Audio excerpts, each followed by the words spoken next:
എല്ലാവർക്കും നമ്മളുടെ യൂട്യൂബ് ചാനലിലെ പുതിയൊരു വീഡിയോയിലേക്ക് സ്വാഗതം. ഈ ഒരു വീഡിയോയിൽ ഞാൻ നിങ്ങളുമായിട്ട് ഷെയർ ചെയ്യാൻ പോകുന്നത് എൻ്റെ ഒരു real life mutual fund experience ആണ്.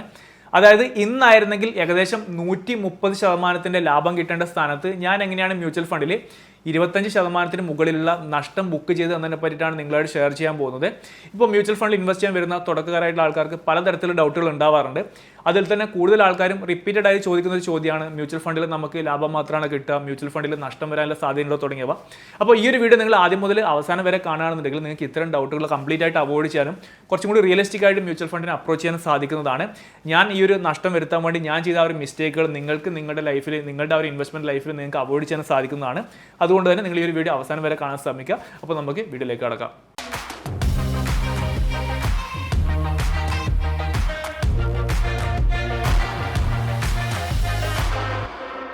വീഡിയോയിലേക്ക് കടക്കുന്നതിന് മുന്നേ ഒരു കാര്യം കൂടി, നിങ്ങൾ മ്യൂച്വൽ ഫണ്ട്സിലോ അല്ലെങ്കിൽ സ്റ്റോക്ക് മാർക്കറ്റിലോ ഇൻവെസ്റ്റ് ചെയ്യാൻ ആഗ്രഹിക്കുന്നു, ബട്ട് നിങ്ങൾക്ക് അതുമായി ബന്ധപ്പെട്ട് ഡൗട്ടുകൾ ഉണ്ട്, നിങ്ങൾക്കൊരു സപ്പോർട്ട് ആവശ്യമാണെന്നുണ്ടെങ്കിൽ നിങ്ങൾക്ക് നമ്മുടെ ടീമിനെ കോൺടാക്ട് ചെയ്യാൻ പറ്റുന്നതാണ്.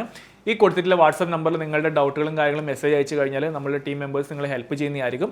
അപ്പോൾ അത് കാര്യം ജസ്റ്റ് ഒന്ന് ഓർത്ത് വെക്കുക. അപ്പോൾ നമുക്ക് വീഡിയോയിലേക്ക് കടക്കാം. സോ ഇനി നമ്മൾ ആദ്യം തന്നെ നോക്കാൻ പോകുന്നത് ഞാൻ ഇൻവെസ്റ്റ് ചെയ്ത ആ ഒരു ഫണ്ടിൻ്റെ ഡീറ്റെയിൽസ് ആണ്.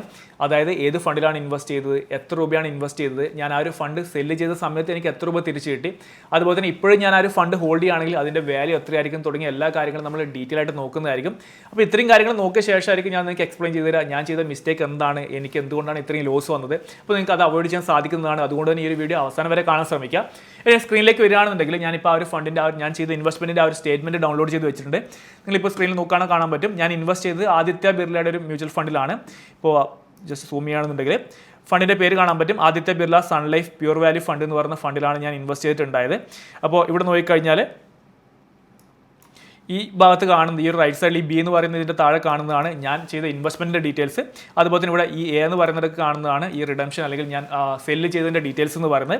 ജസ്റ്റ് ഇവിടെ നോക്കുകയാണെങ്കിൽ ഡേറ്റ് കാണാൻ പറ്റും. 2018 മെയ് 2018 ഞാൻ ഈ ഒരു ഇൻവെസ്റ്റ്മെൻറ്റ് ചെയ്തിട്ടുണ്ടായത്. 20,000 രൂപയാണ് ഇൻവെസ്റ്റ് ചെയ്തിട്ടുണ്ടായത്. അതിലെനിക്ക് എത്ര രൂപയാണ് യൂണിറ്റ് പ്രൈസ്, അതുപോലെ തന്നെ എത്ര യൂണിറ്റ്സ് എനിക്ക് കിട്ടിയെന്നുള്ള ഡീറ്റെയിൽസ് ഇവിടെ കാണുന്നുണ്ടാവും. അതുപോലെ തന്നെ ഞാൻ ഇവിടെ സെല്ല് ചെയ്ത സമയത്ത് എത്ര രൂപയുള്ള സമയത്താണ് ഞാൻ ഈ ഒരു ഫണ്ട് സെല്ല് ചെയ്തെന്നുള്ള ഡീറ്റെയിൽസ് ഇവിടെ കാണുന്നുണ്ടാവും.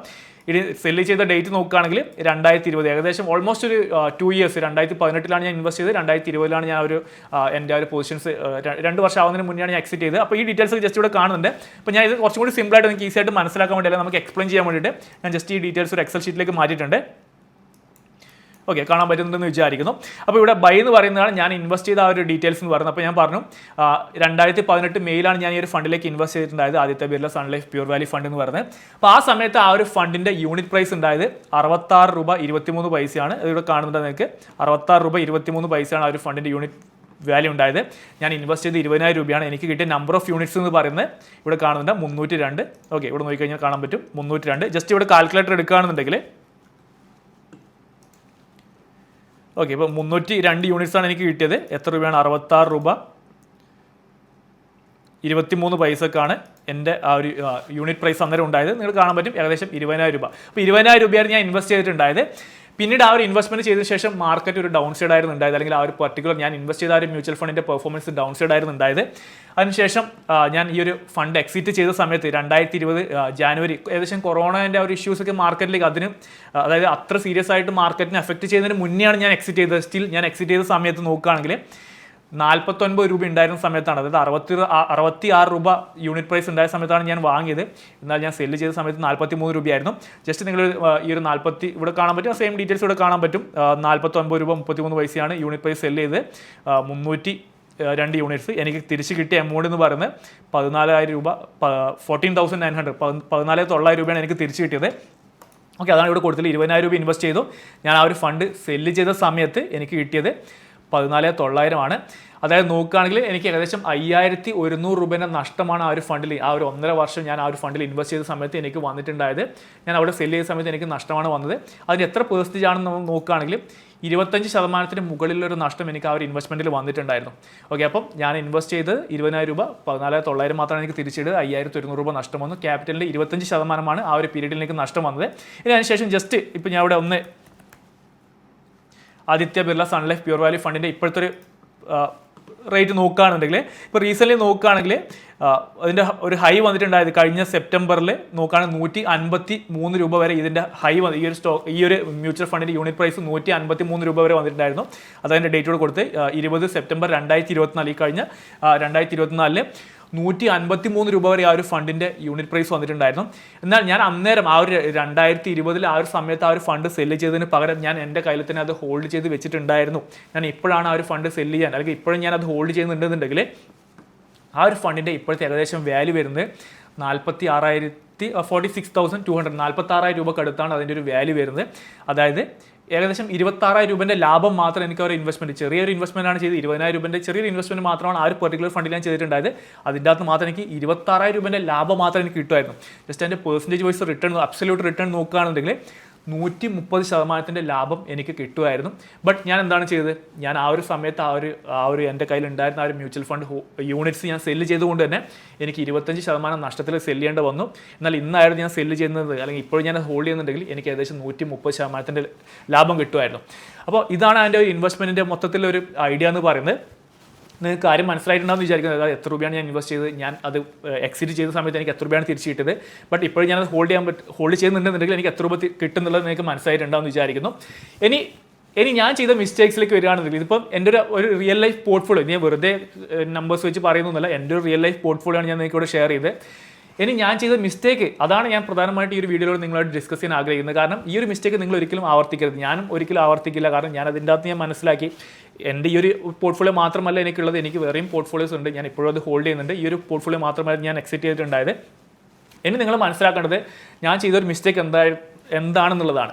ഓക്കെ, ഞാൻ ചെയ്തിട്ടുണ്ടായത്, ഞാൻ ഇൻവെസ്റ്റ് ചെയ്ത ഒരു ഇക്വിറ്റി മ്യൂച്വൽ ഫണ്ടിലാണ്. അതും കുറച്ചും കൂടി അഗ്രസീവ് ആയിട്ടുള്ള ഒരു സ്മോൾ ക്യാപ് മിഡ് ക്യാപ്പിലൊക്കെ കൂടുതൽ അഗ്രസീവായിട്ട് ഇൻവെസ്റ്റ് ചെയ്യുന്ന ഒരു മ്യൂച്വൽ ഫണ്ടിലേക്കായിരുന്നു ഞാൻ ഇൻവെസ്റ്റ് ചെയ്തിട്ടുണ്ടായത്. ഞാൻ ഇൻവെസ്റ്റ് ചെയ്ത് തന്നെ എൻ്റെ കയ്യിലുണ്ടായിരുന്ന, ഞാൻ എനിക്കൊരു എമർജൻസി ഫണ്ടൊന്നും മാറ്റി വെക്കാതെ എൻ്റെ കയ്യിലുണ്ടായിരുന്ന എല്ലാ ഫണ്ടും എടുത്തിട്ട് ഞാൻ പല മ്യൂച്വൽ ഫണ്ടിലായിട്ട് ഇൻവെസ്റ്റ് ചെയ്തു. അപ്പോൾ എനിക്ക് വന്നൊരു പ്രശ്നം എന്ന് പറയുന്നത്, പെട്ടെന്ന് ആ ഒരു കൊറോണയുടെ സമയത്തൊക്കെ എനിക്ക് പെട്ടെന്ന് ഒരു ഫണ്ടിൻ്റെ അർജൻസി വന്ന സമയത്ത് എനിക്ക് എൻ്റെ കയ്യിൽ വേറെ എനിക്ക് എമർജൻസി ഫണ്ടോ അല്ലെങ്കിൽ ഞാൻ ഫണ്ട് ഇങ്ങനെ മാറ്റി വെക്കാത്തതുകൊണ്ട് എനിക്ക് എൻ്റെ ഇൻവെസ്റ്റ്മെൻ്റ് ഒന്നും വിഡ്രോ ചെയ്യേണ്ടി വന്നു. അപ്പോൾ ആ ഒരു കാരണം കൊണ്ട് ഇപ്പോൾ പല ആൾക്കാരും പറയാം, മേ ബി നിങ്ങളത് സെല്ല് ചെയ്യാൻ പാടില്ലായിരുന്നു, ലോങ് ടൈമിൽ ഹോൾഡ് ചെയ്യണമെന്ന് പറയുന്ന ആൾക്കാരുണ്ടാവും. ബട്ട് എനിക്ക് ഞാൻ ചെയ്തൊരു മിസ്റ്റേക്കാണ് അത്. എൻ്റെ എല്ലാ ഫണ്ടും എടുത്ത് ഞാൻ പല ഫണ്ടുകളിലേക്കായിട്ട് ഇൻവെസ്റ്റ് ചെയ്തു.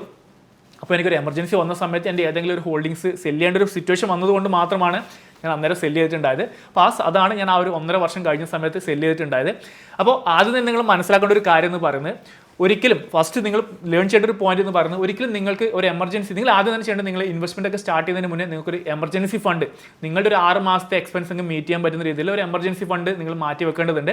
അതിനുശേഷം ആ ഒരു എമൗണ്ട് മാറ്റി വെച്ചതിന് ശേഷം നിങ്ങൾ ഇത്തരം മ്യൂച്വൽ ഫണ്ട് പോലെ തന്നെ ഇക്വിറ്റി ഫണ്ടുകൾ പോലത്തെ ഫണ്ടുകളിലേക്ക് ഇൻവെസ്റ്റ് ചെയ്യുക. അപ്പോൾ ഞാൻ ചെയ്തൊരു മിസ്റ്റേക്ക് അതായിരുന്നു.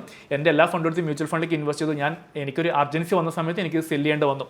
ഇനി മറ്റൊരു മിസ്റ്റേക്ക് എന്ന് പറയുന്നത്, നിങ്ങൾ ശ്രദ്ധിക്കേണ്ടത്, നമ്മൾ ഇക്വിറ്റി ഫണ്ട് പോലത്തെ ഫണ്ടുകളിലേക്ക്, അല്ലെങ്കിൽ നിങ്ങൾ മനസ്സിലാക്കേണ്ട കാര്യം, ഓക്കെ, ഞാൻ എൻ്റെ മിസ്റ്റേക്ക് എന്ന് പറയുന്നില്ല, ഇക്വിറ്റി ഫണ്ടുകൾ പോലത്തെ ഫണ്ടുകളിലേക്ക് ഇൻവെസ്റ്റ് ചെയ്യുന്ന സമയത്ത് നിങ്ങൾ ശ്രദ്ധിക്കേണ്ടത്, ഒരു ലാർജ് ക്യാപ്പ് അല്ലെങ്കിൽ ഒരു ഫ്ലെക്സി ക്യാപ്പ് കാറ്റഗറിയിലേക്ക് വരുന്ന ഫണ്ടുകളിലൊക്കെ ആണെങ്കിൽ നമ്മളൊരു 5 വർഷമെങ്കിലും ഇത്തരം ഫണ്ടുകൾ ഇൻവെസ്റ്റ് ചെയ്യാൻ ശ്രമിക്കുക. അതുപോലെ തന്നെ മിഡ് ക്യാപ്പ് ഒക്കെ ആണെങ്കിൽ 7 വർഷത്തിന് മുകളിലേക്കും നമ്മൾ ഇൻവെസ്റ്റ് ചെയ്യാൻ എന്ന് വിചാരിച്ചിട്ട് മാത്രം ഇൻവെസ്റ്റ് ചെയ്യുക. അതുപോലെ തന്നെ സ്മോൾ ക്യാപ്പ് ഒക്കെ ആണെങ്കിൽ ഏകദേശം ഒരു 10 വർഷത്തിനടുത്തെങ്കിലും ഇൻവെസ്റ്റ് ചെയ്യാൻ പറ്റുന്നുണ്ടെങ്കിൽ മാത്രം അത്തരം ആ ഒരു മ്യൂച്വൽ ഫണ്ടുകൾ കൺസിഡർ ചെയ്യുക. അപ്പോൾ ഇത്തരം പ്രത്യേകിച്ച് ഇക്വിറ്റി ഫണ്ടുകൾ എന്ന് പറഞ്ഞ കാറ്റഗറി തന്നെ കുറച്ചും കൂടി അഗ്രസീവ് ആയിട്ടുള്ള ഫണ്ടുകളാണ്, അല്ലെങ്കിൽ ഹൈ റിസ്ക് ആയിട്ടുള്ള ഫണ്ടുകളാണ്. അതുകൊണ്ട് തന്നെ ഇത്തരം ഫണ്ടുകൾ ഇൻവെസ്റ്റ് ചെയ്യുമ്പോൾ നമ്മുടെ 5 വർഷത്തിന് മുകളിലോട്ടുള്ള പീരീഡെങ്കിലും കണ്ടിട്ട് വേണം ഇൻവെസ്റ്റ് ചെയ്യാൻ വേണ്ടിയിട്ട്. അപ്പോൾ അതാണ് എനിക്ക് പറ്റിയൊരു മിസ്റ്റേക്ക് എന്ന് പറയുന്നത്, അത്തരം 5 വർഷമെങ്കിലും ഇൻവെസ്റ്റ് ചെയ്യേണ്ട ഫണ്ടുകൾ. കാരണം മ്യൂച്വൽ ഫണ്ടിൽ എപ്പോഴും ലോങ് ടേമിൽ നമുക്ക് റിസ്ക് കുറവായിരിക്കും. ഇപ്പോൾ നിങ്ങൾ കണ്ടു, ഞാൻ ഇൻവെസ്റ്റ് ചെയ്തത് എന്താണ്, ഒരു ഇക്വിറ്റി ഫണ്ടിലാണ് ഞാൻ ഇൻവെസ്റ്റ് ചെയ്ത് എനിക്ക് 1.5 വർഷം കൊണ്ട് ഞാൻ വിഡ്രോ ചെയ്യേണ്ട ഒരു സിറ്റുവേഷൻ വന്നു. അതുകൊണ്ട് തന്നെയാണ് പറയുന്നത്, ഒരിക്കലും മ്യൂച്വൽ ഫണ്ടിൽ ഷോർട്ട് പീരീഡിലേക്ക്, ഇപ്പോൾ 1 ഇയർ അല്ലെങ്കിൽ 2 ഇയർ എന്നൊക്കെ പറയുന്നത് ഇക്വിറ്റി മ്യൂച്വൽ ഫണ്ടിൽ ഇൻവെസ്റ്റ് ചെയ്യുന്ന ഒരു പീരീഡ് വെച്ച് നോക്കുകയാണെങ്കിൽ അതൊക്കെ വളരെ ചെറിയൊരു ഷോർട്ട് പീരീഡ് മാത്രമാണ്. അപ്പോൾ അത്തരം പീരീഡുകളിൽ നിങ്ങൾ വല്ല ഡെറ്റ് കാറ്റഗറി ഫണ്ട്സ് അല്ലെങ്കിൽ ഹൈബ്രിഡ് ഫണ്ട്സ് പോലത്തെ ലോ റിസ്ക് ഫണ്ടുകൾ കൺസിഡർ ചെയ്യുക. ഒരിക്കലും നിങ്ങൾ ഇക്വിറ്റി ഫണ്ടുകളിലാണ് ഇൻവെസ്റ്റ് ചെയ്യുന്നുണ്ടെങ്കിൽ ഇത്തരം ഷോർട്ട് പീരീഡിലേക്ക് ഇൻവെസ്റ്റ് ചെയ്യാതിരിക്കുക. കാരണം ഷോർട്ട് പീരീഡിലേക്ക് ഇൻവെസ്റ്റ് ചെയ്ത് കഴിഞ്ഞാൽ നമ്മൾക്ക് റിസ്ക് കൂടുതലാണ്, നമുക്ക് ലോസ് വരാനുള്ള സാധ്യതയുണ്ട്. ഇപ്പോൾ എൻ്റെ സിറ്റുവേഷനിൽ വന്നതുപോലെ തന്നെ എനിക്കിവിടെ ലോസ് വന്നു. അതേ സമയത്ത് എനിക്കതൊരു ഹോൾഡ് ചെയ്യാൻ പറ്റും. ഞാൻ ഒരു 5 വർഷമെങ്കിലും ഹോൾഡ് ചെയ്തിട്ടുണ്ടായിരുന്നുണ്ടെങ്കിൽ എനിക്കിപ്പോൾ നോക്കുകയാണെങ്കിൽ എനിക്ക് നല്ലൊരു ലാഭം ഈ ഒരു ഫണ്ടിൽ നിന്ന് കിട്ടുമായിരുന്നു. അപ്പോൾ ഇതാണ് എനിക്ക് പറ്റിയൊരു മിസ്റ്റേക്ക് എന്ന് പറയുന്നത്. ഒന്ന്, ഞാൻ എൻ്റെ എമർജൻസി ഫണ്ട് ഞാൻ മാറ്റി വെക്കാതെ എൻ്റെ കയ്യിലുണ്ടായിരുന്ന ഫണ്ടുകളൊക്കെ കൊണ്ടുപോയിട്ട് ഇത്തരം ഇക്വിറ്റി ഫണ്ടുകളിലേക്ക് ഇൻവെസ്റ്റ് ചെയ്തു. അതുപോലെ രണ്ടാമത്തെ കാര്യം, ഇക്വിറ്റി ഫണ്ടുകൾ ഇൻവെസ്റ്റ് ചെയ്യുമ്പോൾ നമ്മൾ പ്രോപ്പറായിട്ട് നമുക്കൊരു പ്ലാനിങ് ഉണ്ടായിരിക്കണം. നമുക്കൊരു ഇത്ര പീരീഡിലേക്കെങ്കിലും നമുക്ക് ഇൻവെസ്റ്റ് ചെയ്യാൻ നമുക്ക് പറ്റണം. അതായത് ഒരു മിനിമം 5 വർഷമെങ്കിലും നമുക്ക് ഇൻവെസ്റ്റ് ചെയ്ത് ഹോൾഡ് ചെയ്യാൻ പറ്റണം.